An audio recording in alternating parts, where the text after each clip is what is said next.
नमस्ते दोस्तों। क्या आपको अंधेरे से डर लगता है? क्या कभी ऐसा महसूस हुआ है कि कोई आपके बिल्कुल पीछे खड़ा है, लेकिन जब आप मुड़कर देखते हैं तो वहां कोई नहीं होता? रात का सन्नाटा जितना शांत दिखाई देता है, उतना ही भयानक सच अपने अंदर छुपाए रहता है। आज की इस रात हम और आप मिलकर एक ऐसी दुनिया की सैर पर निकलेंगे जहां परछाइयां भी बातें करती हैं, हवाएं चीखती हैं और दीवारें भी इंसानी खून की प्यासी होती हैं। अपनी रूह को थाम लीजिए, क्योंकि आज की ये रात आपके होश उड़ाने के लिए काफी है। हमारी सबसे पहली कहानी जुड़ी है एक सूने हाईवे से। साल 2022 की बात है। राहुल नाम का एक कैब ड्राइवर दिल्ली से जयपुर की तरफ रात के करीब 2:30 बजे अकेला जा रहा था। नेशनल हाईवे पर घना सन्नाटा पसरा हुआ था। दूर दूर तक कोई दूसरी गाड़ी नजर नहीं आ रही थी। ठंडी हवा चल रही थी और राहुल को हल्की हल्की नींद भी आने लगी थी। नींद भगाने के लिए उसने कार का स्टीरियो ऑन किया, लेकिन अजीब बात यह थी कि किसी भी चैनल पर साफ गाना नहीं आ रहा था। हर तरफ सिर्फ शू शू की अजीब सी आवाज गूंज रही थी। तभी सड़क के ठीक बीचों बीच उसे एक औरत सफेद साड़ी में खड़ी दिखाई दी। उसने अपना एक हाथ उठाया हुआ था, जैसे किसी गाड़ी को लिफ्ट मांग रही हो। राहुल ने दिल की धड़कन तेज होते हुए भी कार की स्पीड कम की और उस औरत के पास आकर गाड़ी रोक दी। उसने कार का शीशा नीचे किया। उस औरत का चेहरा लंबे और उलझे हुए बालों से पूरी तरह ढका हुआ था। उसने बहुत धीमी, कांपती हुई आवाज में कहा, भाई साहब, आगे बहुत सुनसान रास्ता है, क्या आप मुझे अगले गांव तक छोड़ देंगे? राहुल ने बिना ज्यादा सोचे समझे उसे पीछे की सीट पर बैठने का इशारा कर दिया।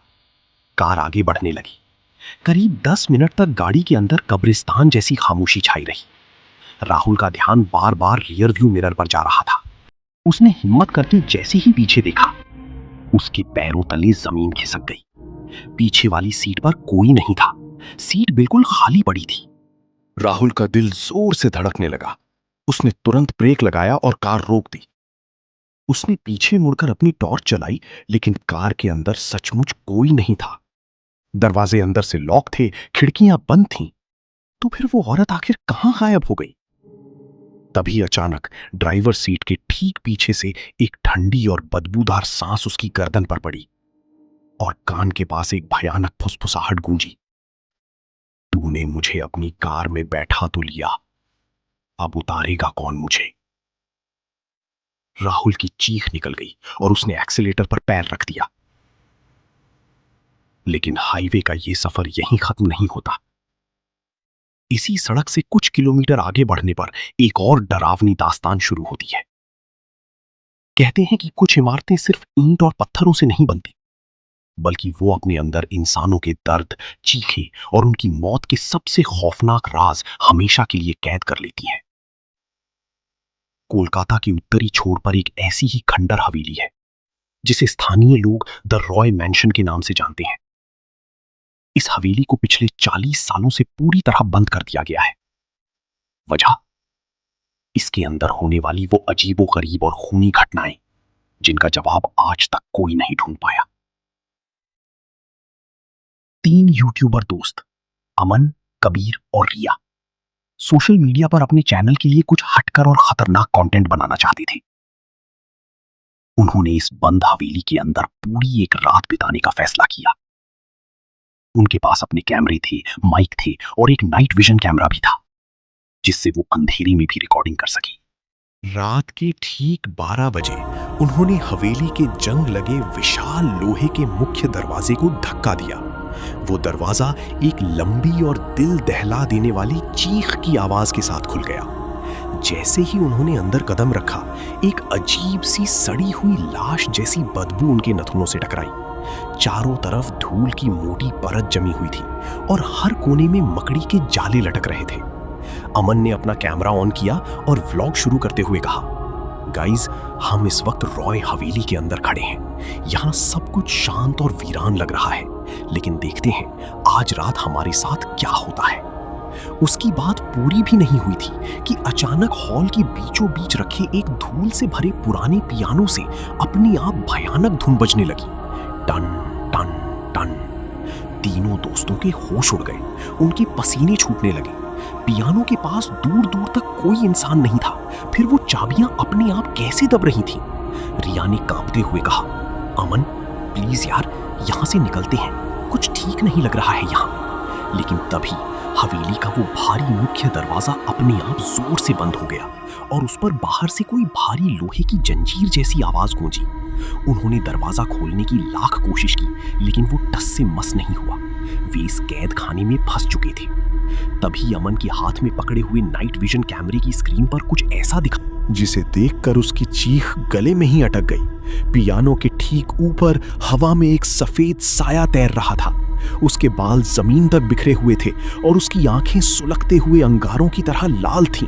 वो साया हवा में तैरता हुआ धीरे धीरे उनकी तरफ बढ़ रहा था। उसके मुंह से खून टपक रहा था।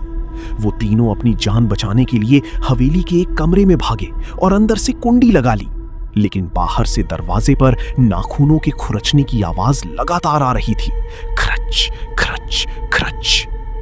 अंधेरे और डर का ये खेल सिर्फ खंडहरों तक सीमित नहीं है, ये कभी कभी हमारे और आपके बेडरूम तक भी पहुंच जाता है। शहर की एक पॉश सोसाइटी में अमित नाम का एक युवक किराए के फ्लैट में शिफ्ट हुआ था। फ्लैट नया था, कमरा बड़ा था और किराया भी उसकी जेब के हिसाब से बिल्कुल ठीक था।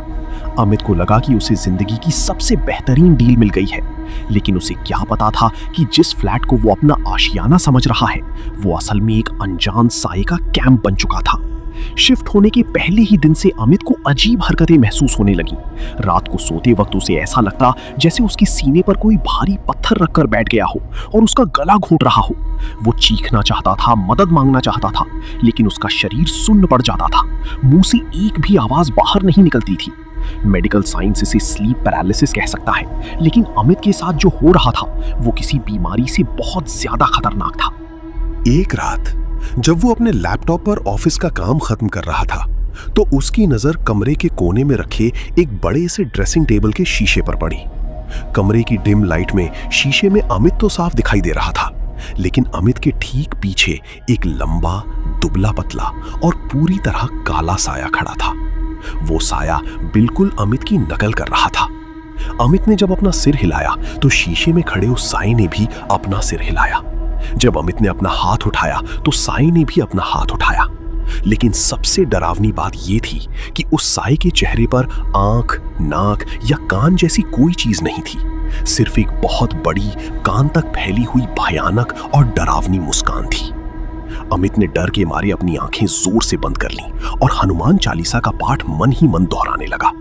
तभी कमरे के सारे बल्ब एक साथ तेज आवाज के साथ फ्यूज हो गए और कमरे में बर्फीली हवा का एक झोंका आया।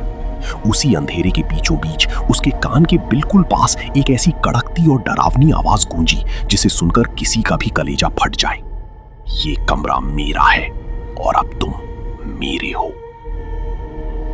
ऐसी अनगिनत कहानियां इस दुनिया में दबी हुई हैं।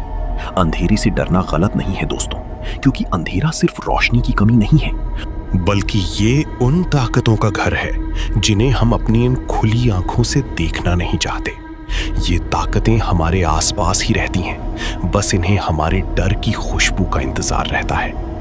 जब रात गहरी होती है, सन्नाटा पसर जाता है और जब घड़ी की टिक टिक के अलावा कोई आवाज नहीं सुनाई देती, तब याद रखिएगा कि आप अकेले नहीं हैं। हो सकता है आपके बिस्तर के ठीक नीचे या आपकी अलमारी के उस पार कोई ऐसा साया आपकी तरफ देख रहा हो जो बाहर आने का इंतजार कर रहा हो। अपनी खिड़कियों के पर्दे खींच लीजिए, दरवाजों की कुंडी चेक कर लीजिए और लाइट बंद करने से पहले 2 बार सोच लीजिएगा, क्योंकि अगली रात हो सकता है कि आपके ही कमरे का दरवाजा कोई ऐसा शख्स खटखटाए जिसका इस दुनिया से कोई वास्ता ही ना हो। अपना ख्याल रखिएगा, क्योंकि खौफ की ये रात अभी खत्म नहीं हुई है। शुभ रात्रि।